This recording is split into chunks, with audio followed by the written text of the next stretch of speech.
सिलीगुड़ी में online shopping app से सामान ऑर्डर करना एक युवक को काफी महंगा पड़ गया। 2100 रुपए की एक घड़ी और पर्स खरीदने के चक्कर में उक्त युवक के बैंक अकाउंट से 1 लाख से ज्यादा रुपए गायब हो गए। ये मामला सिलीगुड़ी नगर निगम के 22 नंबर वार्ड अंतर्गत रतखोला इलाके से सामने आई है। युवक का नाम अभिरूप राय है। बताया गया है कि गत रविवार को अभिरूप ने एक ऑनलाइन शॉपिंग ऐप के माध्यम से 2100 रुपए में घड़ी और पर्स का ऑर्डर किया था।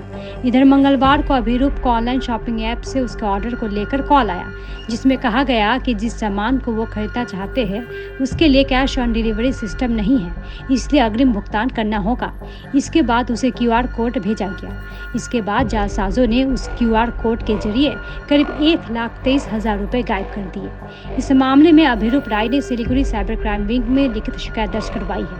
वहीं शिकायत के आधार पर साइबर टीम ने मामले की जाँच शुरू कर दी है। আমি ফ্লিপকার্ট থেকে একটা ঘড়ি অর্ডার করেছিলাম, তারপরে রবিবার দিন অর্ডার করেছিলাম, তারপরে মঙ্গলবার দিন ফোন আসে যে আপনার একটা ঘড়ি অর্ডার ছিল, ওরা 1795 টাকা দাম, ওরা আমাকে অ্যামাউন্টটা বললো এখানে কোনো টেকনিক্যাল ইস্যুর কারণে আপনার পেমেন্টটা হচ্ছে না, মানে ক্যাশ অন ডেলিভারি বিলটা আমরা করতে পারছি না, আপনাকে অনলাইন পেমেন্ট করতে লাগবে। তারপরে জিজ্ঞেস করলো আপনি গুগল পে, পেটিএম, ফোনপে দিয়ে করবেন। তারপরে আমি বললাম গুগল পে থেকে, তারপরে ওটা পেমেন্টটা করলাম। তারপরে ওরা বলে যে আপনার আরেকটা অর্ডার আছে, আপনি ওটা পেমেন্টটা করে দিন। তারপর আমি করলাম।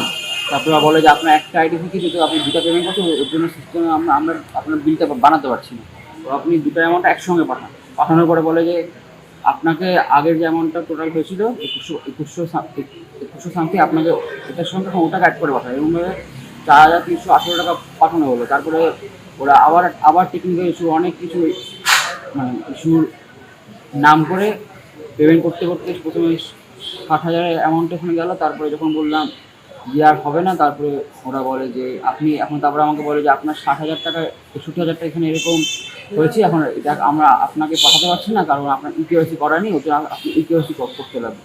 তার জন্য আপনি আমাদেরকে 9,950 টাকা দেন, পেমেন্ট করুন গুগল পেতে, আমি আপনার EKYC করেছি। ওটা করার পরে বলে যে এখানে আপনাকে এটা দুবার পাঠাতে লাগবে, দুবার পাঠানোর পর পাঠালাম, তারপরে আপনাকে একসঙ্গে পাঠাতে লাগবে। এরকমভাবে ওরা প্রতি 19,900 টাকা নিল। এরকমভাবে করতে এরা 1,30,000 টাকার অনলাইন শপিংয়ের নাম করে ফোন এসছে। 18 প্রথমে 1,805, তারপরে 354, তারপরে 2,100, তারপরে এরকম 4,300, তারপরে মানে ডবল হতে একবার 15,000 গেছে, একবার 12,900 গেছে, একবার 7,000 গেছে, একবার 4,900, এরকম আলাদা অ্যামাউন্টটা গেছে।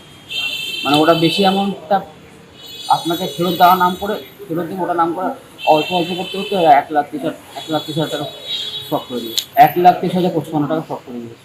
মনে হচ্ছিল, তাই আমরা বলছিলাম আমরা কিন্তু এরপরে কিন্তু আমরা কোনো স্টেপ নিই। ওরা বলছে আপনার যে স্টেপে নেন যেখানে কিছু করার নেই, এটা আপনি পেমেন্ট না করলে আপনি এই টাকাটা ফেরত পাবেন না।